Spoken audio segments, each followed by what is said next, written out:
Hello everyone and welcome back to One Soccer. I am your host for today, Josh Deming, and we are back with another episode of Canadians Abroad. However, this is the first episode of our Canadians Abroad Summer Edition.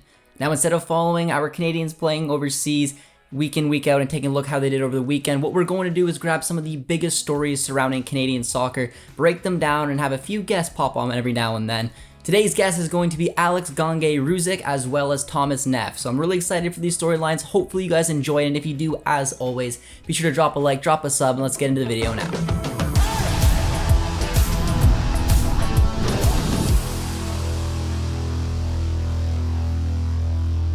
The first storyline is the biggest storyline surrounding Canadian soccer, and that's the fact that the Canadian men's national team have scheduled a friendly on June 5th at BC Place against Panama.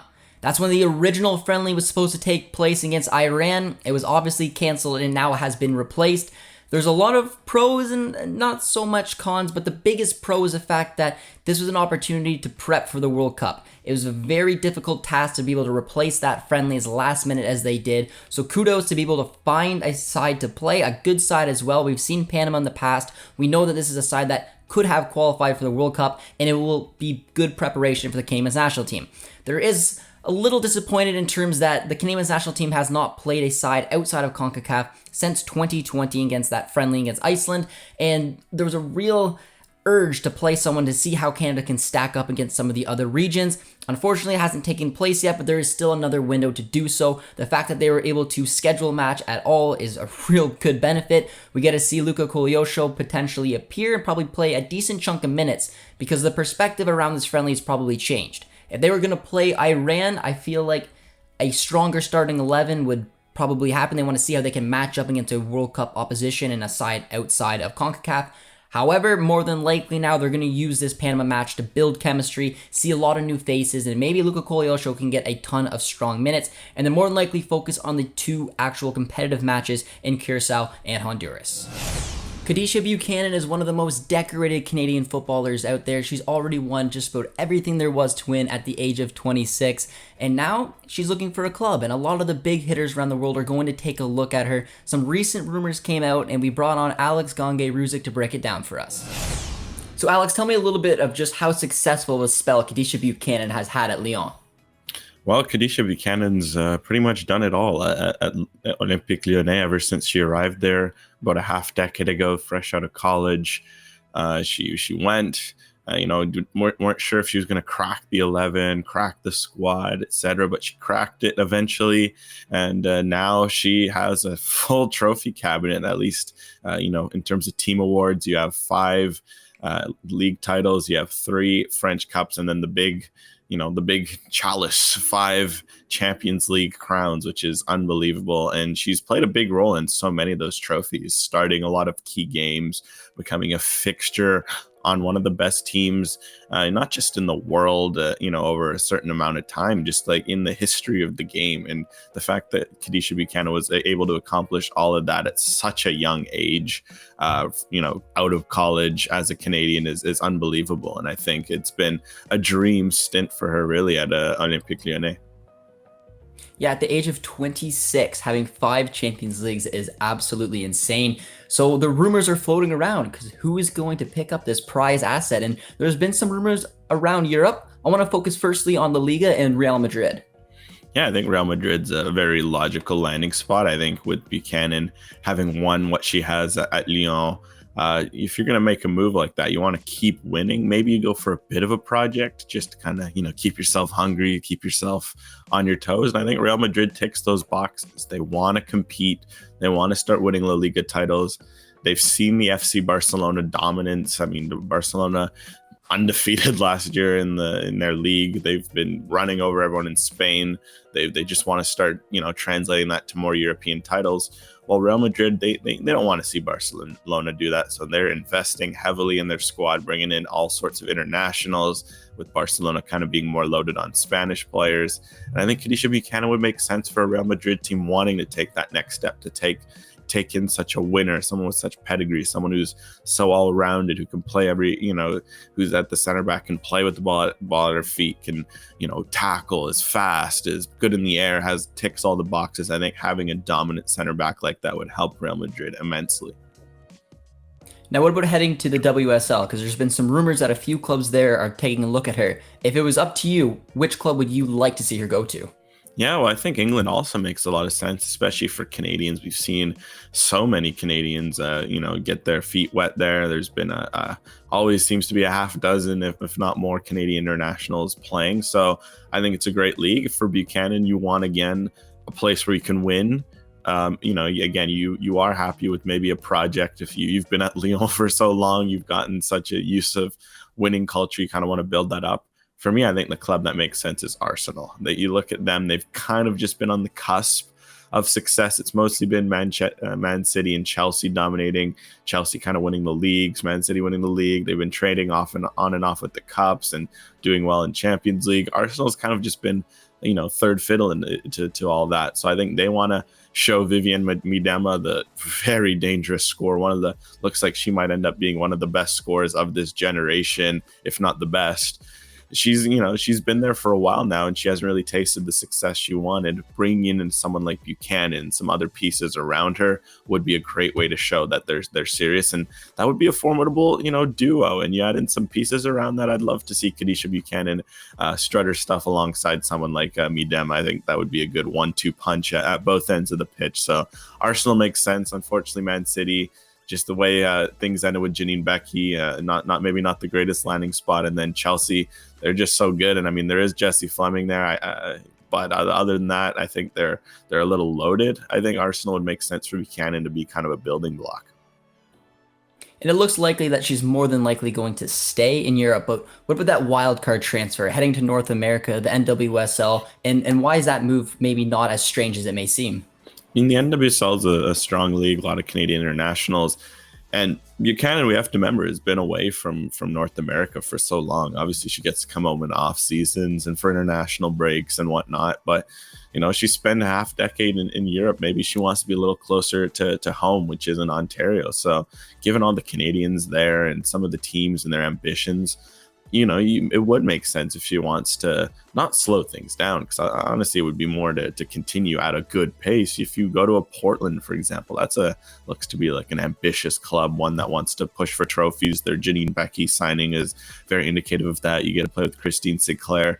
Otherwise, if you want to be a little closer to home, maybe a Gotham is very close to Ontario.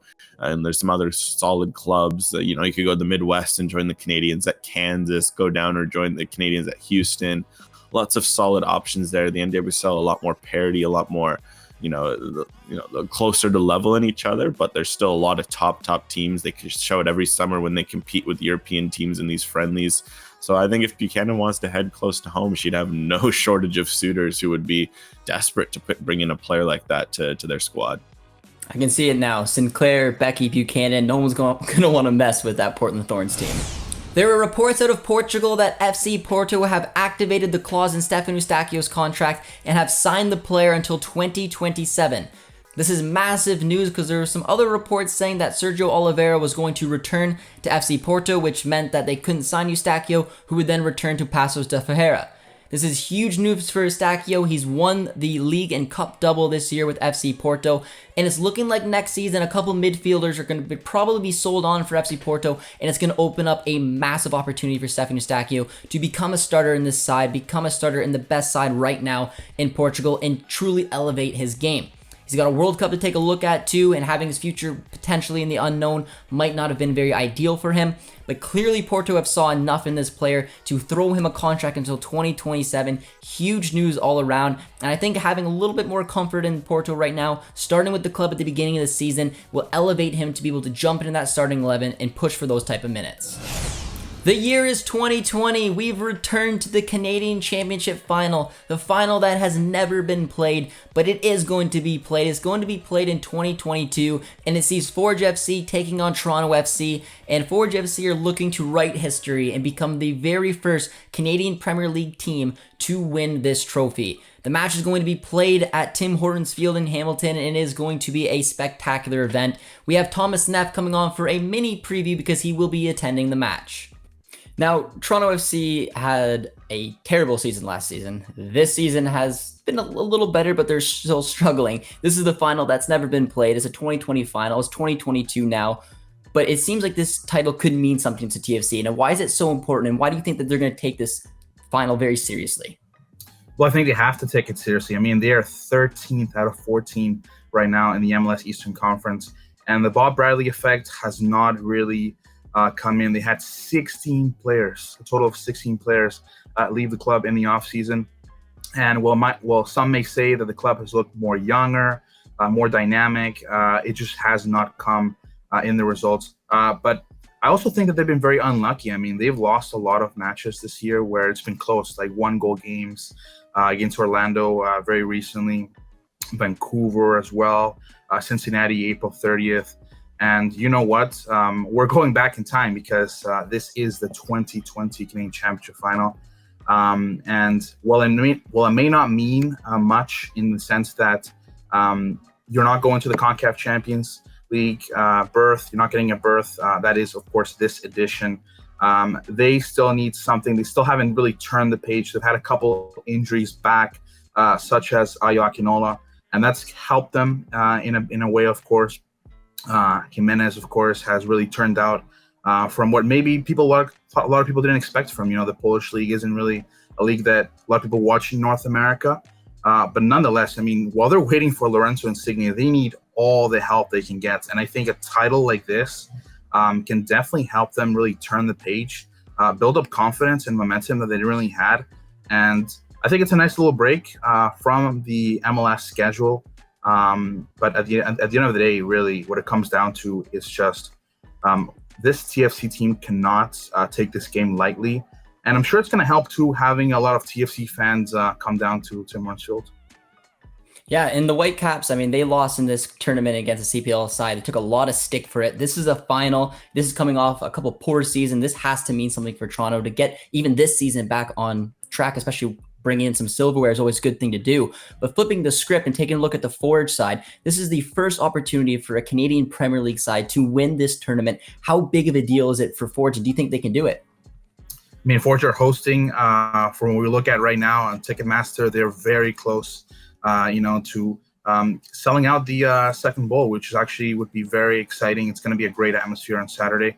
It's important. At one point, Josh, Forge were tied for 7th place in the CPL. This is a team that has made the last 3 CPL finals, won 2 of them, lost last year against Pacific.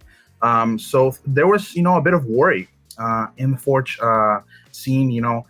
Is this dynasty, you can call it, really wearing off the Bobby Spinotis effect? But no, I mean, they recently came out and beat FC Edmonton, yes, one of the weaker sides, but what a game that was. And now they're in 3rd place, still trying to catch up to the top places, such as Pacific FC. But it is very important. I mean, they are playing at home, as I mentioned, and to be the first ever CPL team to win this competition, I think on paper, it would mean a lot.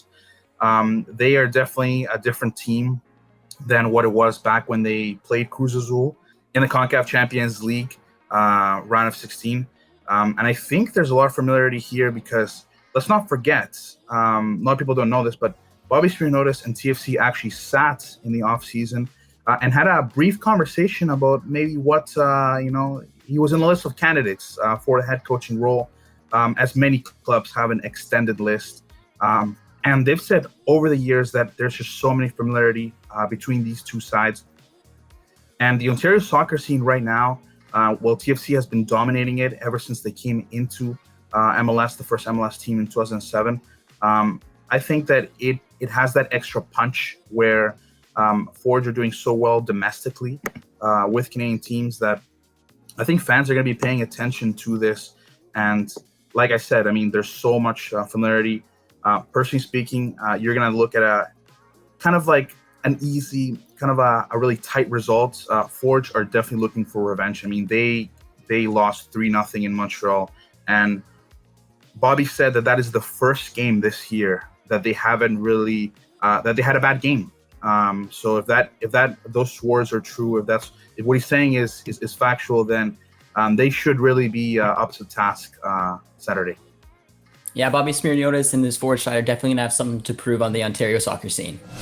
As we expected, there has been a striker merry-go-round, and one of the biggest names out there is Jonathan David. We've heard Fabrizio Romano talk about his price tag being about 40 to 50-ish million euros, and Lille are obviously looking for money and looking to potentially look to sell an asset, and Jonathan David is probably the top of that list. We've heard numerous teams over the years, specifically in the last little bit, like West Ham, Aston Villa have been in there, Chelsea recently coming into the frame. It's going to be very interesting to see where Jonathan David's going to go. It looks like the player really wants to look for Champions League football. He wants to leave Lille. It looks like a max made in heaven. We just don't know exactly where it's going to look yet. This next move for Jonathan David has to be the right one. He has thrived, obviously, since moving to Lille, winning the Ligue 1 title, which was a really solid accomplishment considering the rough start he had. But this season, he's had a couple long goalless droughts as well. His season has been a little up and down, and I think a move is the right time for him. But it's got to be a league where you can see this player thrive. It has to be a system that's going to get the best out of him, and there's a lot of options. There's nothing real concrete yet, but the fact that Chelsea's sniffing around under new ownership and clearly looking for a striker, because Romelu Lukaku is looking to potentially return to Inter on loan. Bayern are sniffing around the player as well, which would then just leave Chelsea with Timo Werner and Kai Havertz, who aren't true out-and-out strikers. Jonathan David might have a home there, especially if they play in that 3-4-1-2 system, play alongside a Kai Havertz, maybe a Timo Werner. There's definitely some legs there, so we'll have to keep an eye and see what's going to happen leading up to a World Cup year. Nottingham Forest are returning to the Premier League. They won the most valuable match in world football, taking on Huddersfield in the promotion final, and they won 1-0. Unfortunately for Richie Laryea, he did not feature in the match. He actually didn't even dress for the match. So it makes some of us Canadian men's national team fans think, what does his future have in store? What is promotion going to mean for Richie Laryea? He didn't feature much since joining Nottingham in the Championship. How much is he really going to feature in the Premier League? I think we can break it down a little bit more, because when he joined in January, as we've basically determined, it can be very difficult to break in, especially on a very informed team. Nottingham Forest had one of the worst possible starts. Cooper came over and turned this team around, and he got them on an incredible push, which saw them go on to get promotion. It's not very easy to break into a side like that, especially when Richie Laryea was coming in mid-season, but he is trying to lay down the groundwork. And now on top of that, they're getting promoted to the Premier League, which means more money's going to come in. Are they going to buy Spence? Can Colback or Lowe do it on the left-hand side? Richie Laryea can feature on the left. We've seen him do it a bunch. He can play in a back three, a back four, but this is a true, real step up. He's going to be up for the challenge, but what are the other options if it doesn't work out? Is a potential loan move on the cards back to TFC, maybe to another championship side where a wing back or a fullback is potentially being looked at? It's going to be very interesting. I like to bet on Richie because, I mean, Colback was a center midfielder who went out to a wing back. Lowe has got his issues as well with injury, but he's still a solid player. And Jed Spence, we don't know right now. Is he going to sign or is he not? There's going to be some money, there's going to be a lot of uncertainty, and it's going to be very interesting, the story, to see if Richie Laryea will continue on with Nottingham Forest, because there hasn't been any indication right now that he's not. So hopefully, training at that level, playing for a Premier League side, whether he gets a ton of minutes or not, is still going to be an incredible experience for Richie Laryea, and hopefully keep developing him as a player leading up to the World Cup. Those are all the major storylines surrounding Canadian soccer. Hopefully you guys did enjoy them, and if you did, comment down below. Let me know your thoughts on the potential transfers that could happen, the Cup final, and our friendly with Panama.